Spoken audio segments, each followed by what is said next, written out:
Hello everyone, Andrew here, and today unfortunately I don't have any repairs simply because it's been a slow week and work is taking me more time this week than normal, so I just didn't get any repairs at all. So instead what I thought I would do is I would show you some tools of the trade, at least some of the basic stuff, so if you, the viewer, want to try and do your own repairs, you at least have the basic necessities to get them on.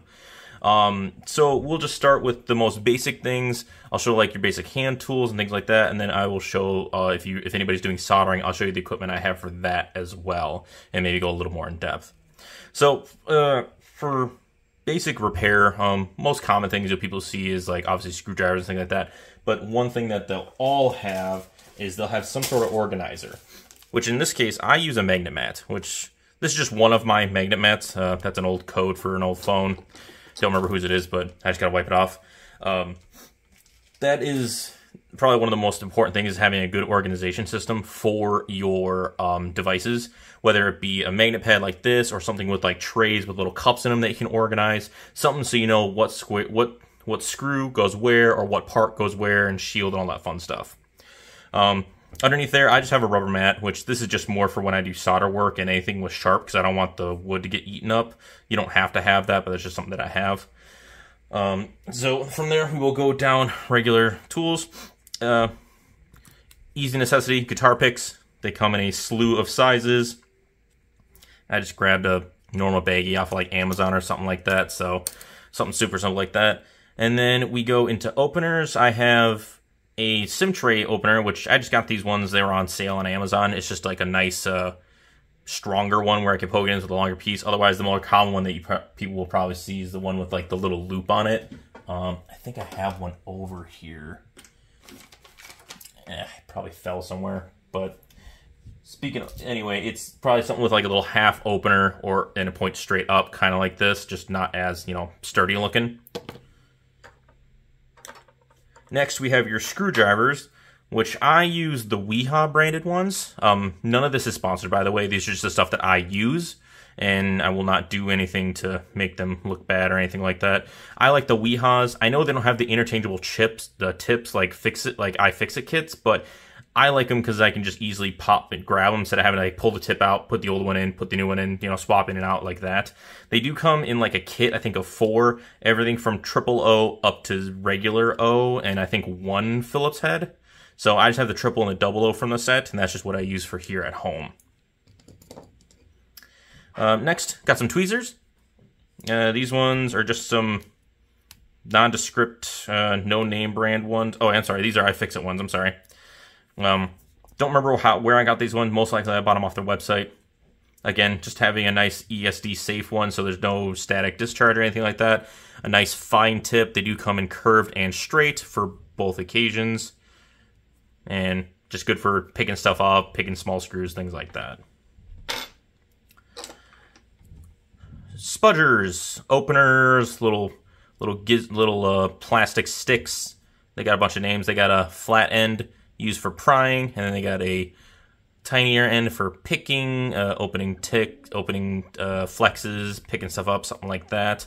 Made of plastic, so obviously no worry about discharge or static, anything like that, which is very nice, and they're really inexpensive. This one is an iFixit one again as well.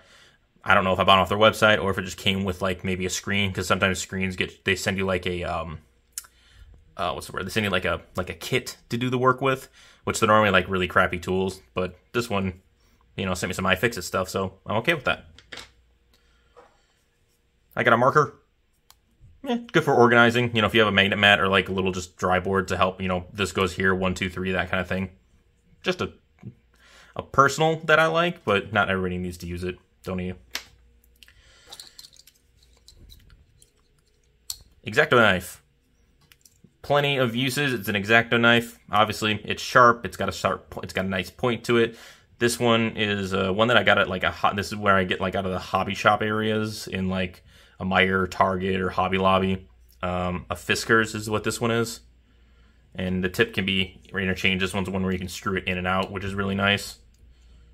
Some of them, I know there's a couple that like they're embedded in there, so when they break, you're kind of out of luck. But yep, nice, simple X-Acto knife. This is the tri-point.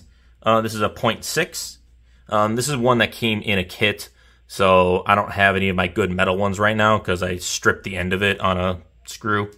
But this one came in a kit, and these ones aren't bad. These are pretty inexpensive, so you can buy these off of Amazon by the dozens, or more likely than not, when you order a screen, it'll come with something similar to this. But main thing is it's a 0.6 screw, the 0.6Y.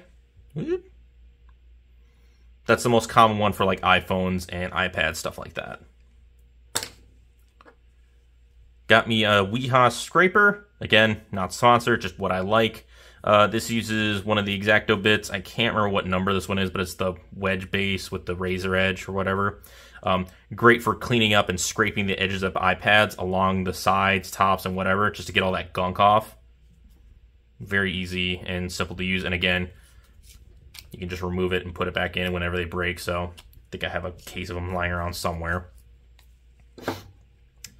I got some... Oh, sorry. I got a magnetizer and demagnetizer. Great for the Weehaw tools, because that is the one thing about these. These aren't magnetized, so they will lose it over time. So you just got to run it through here a couple times, get them magnetized again, and you will be all set, ready to go. And then obviously the demagnetized, if for whatever reason you need to demagnetize them, which I haven't run into that situation yet.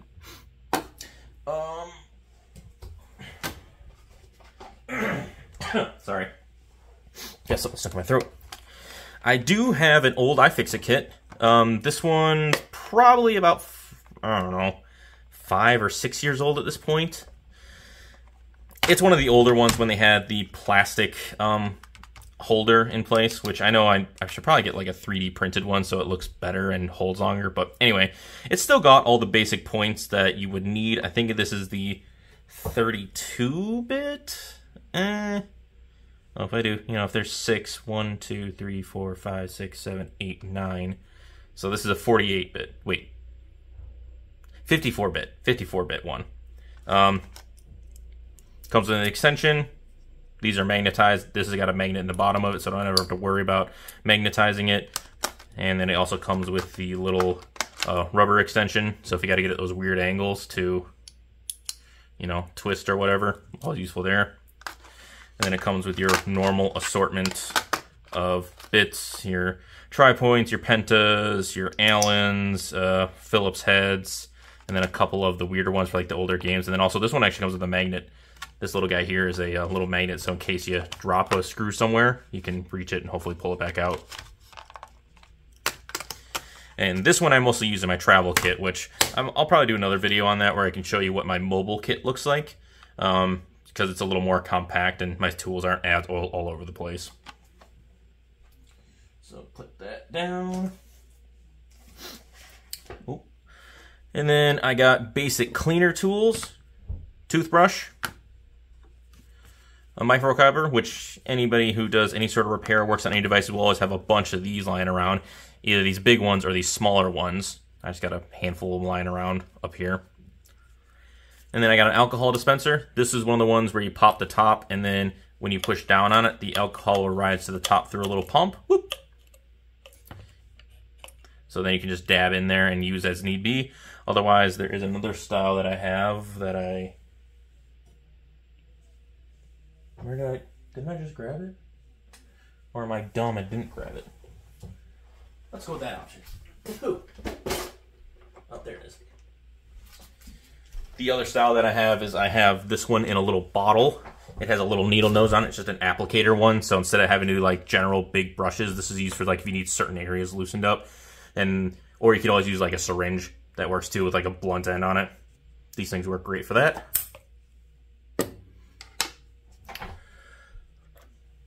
The almighty pentalobe. The pentalobe screwdriver is used most commonly on the iPhones. This is the, oh boy, I can't remember the number on this one. It's like a P3, I want to say. I don't know. I know you can buy these ones specifically on Amazon, and I like them because the tips are replaceable, and they have it on both sides. So if one strips out, you'll have two essentially in one, which I think this one needs to be replaced soon because the other side's pretty worn out. Nice and light, swivel bottom, nice and easy to use. let's see, what other tools should I be showing off? I got my normal assortment of like super glues and stuff like that for when something really needs to stick on. Obviously, I wouldn't recommend it for the screens. This would be for maybe if there is a bracket that doesn't stay down anymore, or if you're doing some sort of work on like a piece of plastic and a plastic piece breaks off. Something like this will work great. This is just what I have lying around. Works just fine. Let's see here. Oh, yep. Got the Isessimo tool, which is probably the #1 opener tool. It just a small piece of metal. What you want to use it for is just to get into the wedges, crack it open, and then you can start opening up with the picks here. This is just a nice, easy way to use it. And normally it's a non-conductive metal. Keyword is normally. Obviously, if you get lower quality ones, it could be some cheap steel or aluminum, something like that, that if you mess it up, you'll conduct it and burn stuff out. Yeah. Again, not sponsored. This is just one that came with something. I have my clamps here. And again, I apologize, this is all out of order. I'm just explaining it as I go, but I just don't have a specific order for all this. Maybe I should have organized it a little better, but, you know, hindsight's 2020. These are my little closers, my clamps for when I'm doing iPads and Samsung devices, stuff like that, to hold everything in place. I have 8 of them, so it goes all the way around. That way I get somewhat even pressure all the way around the device. Oh, there you are. Q-tips. Put a little alcohol on them, great for cleaning up, then swap them around and dry it all off. Just great cleaning tool used for everything. I have a pair of side snips, cutting tape, cutting adhesive, cutting a strip screw. You know, if you can get enough in there. They do come in a lot of different sizes. I recommend getting a smaller one, but this is just what I have lying around. These are from my my days in the military, so these are just from what I used, and you know, they're still in good shape. A little bit of rust on the outside, but you know, anyone you sit long enough will get a little surface rust. Ooh, I apologize. Oh, dinner's coming back on me. All right. My adhesive, which I use the Tessa tape. I have it in a couple different, I think I have it in 1 mil, 2 mil, and then 4 millimeter, I want to say. Used for, obviously, adhering stuff back together, most commonly on screens and iPads, things like that. And then I also have my Kapton tape, which this has a couple different sizes as well, if I can get this stupid box open. So they come in an assortment of sizes. The Kapton tape is basically grounding tape. It does not conduct electricity, but you can use it to cover up certain portions, or sometimes if you're heating stuff up, it's very high heat resistance, so you can use it for insulation and keeping the heat away from certain components that you don't want to heat up. All right, let's get that out of the way. Let's see, is that all I have for hand tools then?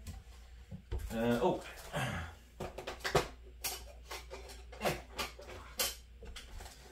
All right. Oh, that was weird.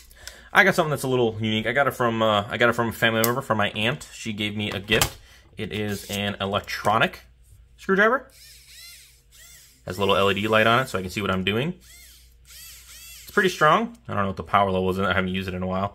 I don't use it for the smaller stuff, just because I don't want to run the risk of accidentally stripping out a screw, but I'll use it for the tedious ones. So like, for example, a PlayStation or like a Samsung that has got the like 15 to 20 screws all in the back. PlayStations with their like 12 whatever's on their frames and everything, just so I don't wear my hands out, because, you know, over time, you know, twisting a lot, you know, your hand kind of gets worn out a little bit. So nice, easy way to go with that. It only has 1 speed, but luckily it's not too strong, but it's got enough torque to deal with everything. Comes with an assortment of ends. Whoop. That one's missing the back, but it comes with all your basic assortments, Phillips, pentalobes, weird openers like these, like the weird like triangle ones, or sorry, rectangle ones. Flatheads, Allens, things like that. I don't know where the back went for it. Well, I have an idea where it is. Oh, there it is, yep.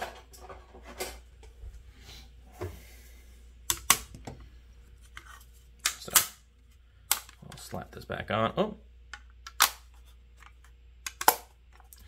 There you go. It has its own little carrying case, which is always nice.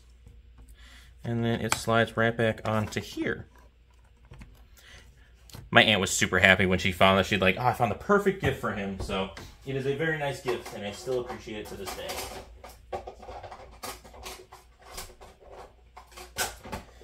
All right, and that's pretty much all the basic tools. I mean, outside of like your other things, like definitely recommend having cords, a lightning port cord. Oops, that's another lightning port. I thought that was a microfiber. I have a micro over here somewhere. Ugh. A micro, a C charger, which mine is currently being used on a device charging in the back. But, you know, having a normal assortment of chargers and then also power bricks to go with them, very useful. What else? Nope, not that. I had it up. I don't know where it went. Is that it? No. Oh well, I don't know where it went. But anyways. And then some things that might not be, these things probably aren't needed, but it's nice to have. I bought this thing off of my wholesaler. It's a screen holder, so if you don't want to fully remove the screen at all, like if you're just doing a battery or if you're just doing some testing, this will go into the lightning port, at least for iPhones. And then this is a little grippy pad, so you can stick it on the screen, hold it in place, and just, you know, bend it to hold it at a certain angle. So, nice little tool for using that stuff. And then I got amp readers, voltage readers. So I got one that's a lot more advanced than the other one. This one was like about 35, 40 bucks for this guy. It's got a lot more functions out of it, but also has multiple connections. You got your micros, your USB-C where you plug it in, but then you got your C as well.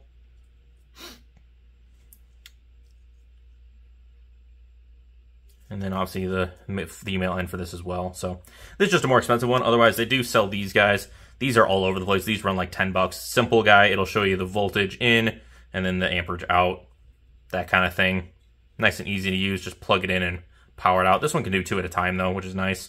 So it can let you combine load.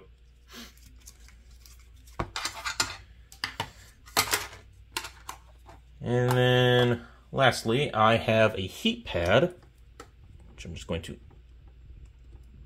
disconnect slowly.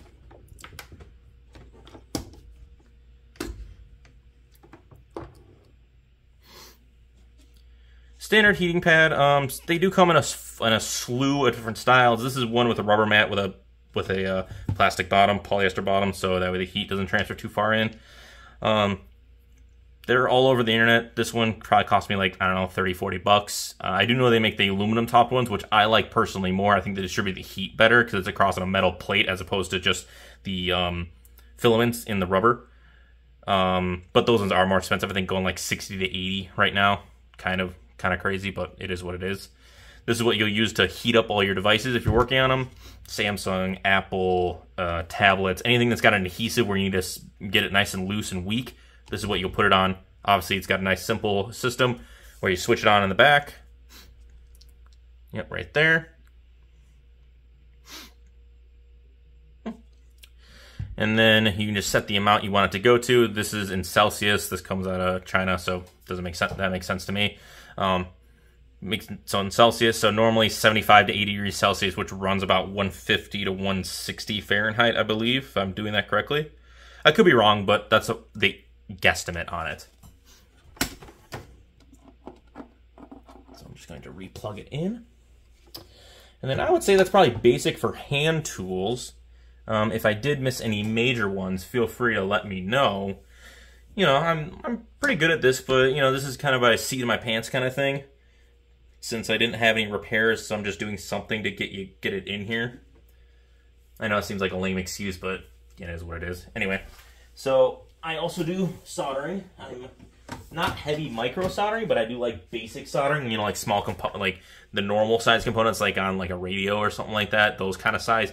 I don't do anything on these motherboards yet, or like on the more expensive motherboards. Oh crap, hold on. Sorry about that. Neighbors were calling on me. But where was I? Oh yeah, on to the soldering. So I'm going to move my magnet pad out of the way now. And don't knock over anything else. So what was I saying? Oh yeah, I was saying I do a little bit of soldering, small things, nothing micro, but like small repairs. So this is a soldering one that I use, 862D plus. I think it's a Heiko. I think it is. Can't remember. But anyways, it's got a regular solder iron, which I have multiple different tips for, obviously. As anybody who does any sort of solder work, you should have multiple tip types. Just to show a couple of them, I think I just got in my new set of angled micros somewhere around here. I think I pushed somewhere around, but this is just a smaller one I got on right now. And then it also has a heat gun as well, and that has multiple tips as well. I got a like medium-sized nozzle on it, and I can then turn it on and off from here, adjust both of them separately, and then also the airflow for the hot iron gun sits right there. And this guy comes with a nice little stand, so I can put it all in there. So pretty simple soldering. Put that back down there. And then to go with soldering, I got some cleaner spool. It's basically just steel wool, just I think a little bit finer. And then I got, oh man. Oh. And then I got some other little tidbits.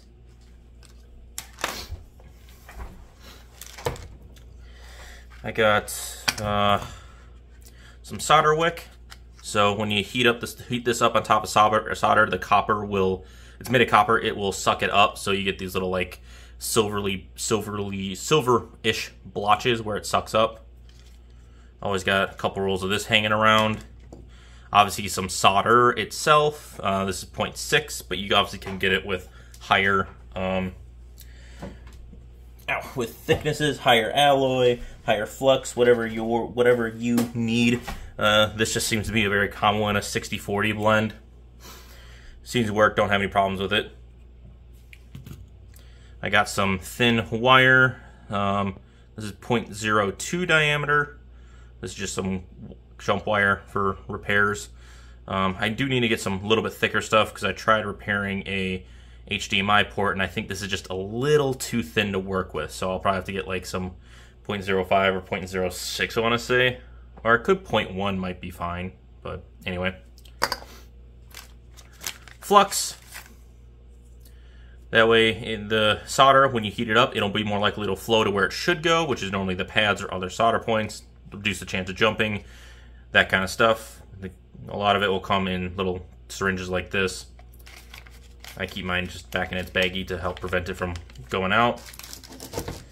I got some UV curable, what is it? I mean, is it? Brain don't work good right now. It's basically just the covering, like the PCB covering. It's the stuff that's the UV curable. So obviously with that, I do have a UV light as well. Not going to point it straight up because it's bad for the eyes, but this will cure that stuff. So you put it over the top of the wiring that you do to keep it in place and also prevent it from making contact with anything else. And then obviously, since I work on electronics, I have some thermal paste lying around. This is just one of the bottles. So put a little pea-sized drop on the CPU or whatever needs the solder, and then put whatever needs to be on top so it'll spread it out nice and evenly. So that's it for the soldering. And then some stuff that I have isopropylene alcohol used for a lot of cleaner. I use 91%, just because there's no 99% locally. I have to order it online, and I just don't, for whatever reason, the smaller amounts haven't been really available. They've been like shipping like 2 to 3 weeks kind of a thing, so I'm not going to waste with that. But this one works just fine. 91% works great. And then I do have a heavy clean, and then I do have just an all-purpose cleaner. I use Simple Green. This is what I use for like cleaning off the devices, just the outside, not for internals. So, you know, I'll spray it directly on the cloth, then wipe off the screens, the sides. It works very well. I don't think you need a special cleaner for the outside of it. Inside, I would recommend either using ISO or that there's like electric contact sprays. I know there's a couple you can buy online, and I've seen a couple other YouTubers use something similar. I think there's one called Tronic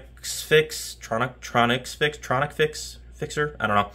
He uses a contact cleaner, which I looked into, which it looks really good. I just haven't bought it yet because I haven't had a huge need for it. Mostly it'd be great for when you get like controllers and stuff in there, so instead of opening them up all the way, you just spray along on the outside and get it into the Joy-Cons and all the buttons and things like that. So I would say that's pretty much all of the I would say that's pretty much all the tools that I have. I mean, you don't need all of this stuff to do the repairs. Honestly, if you just get these handful of tools here,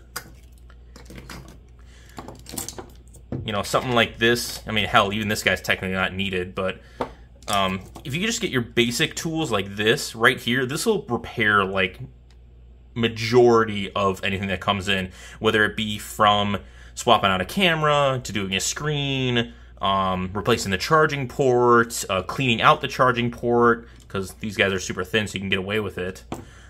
Honestly, you don't really need much more than that to at least get started. It's when you want to start doing the more advanced things like I've been doing, or you see other YouTubers doing, you know, micro solder work or heavier repairs, full body swap overs, things like that. That's where you want to start getting the other tools to get it going.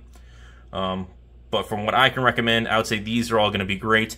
I will put a listing in the description of the tools that I use for the basic ones. If you want the other stuff like the soldering and the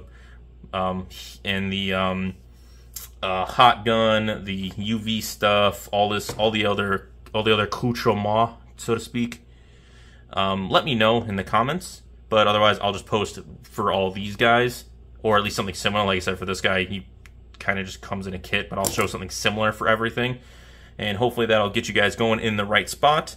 And if you watch some of my other videos, then at least you'll get a basic understanding of some of the repairs. Otherwise, that's all I got for you today. I will be gone from Thursday to Sunday, so I probably won't get a video out the next week or two, just because I'll be gone. So I won't have time to like talk to any client or talk to any customers at all. But I'll hopefully have you something with by the following Monday. Until then, take it easy. Have a good one. Bye.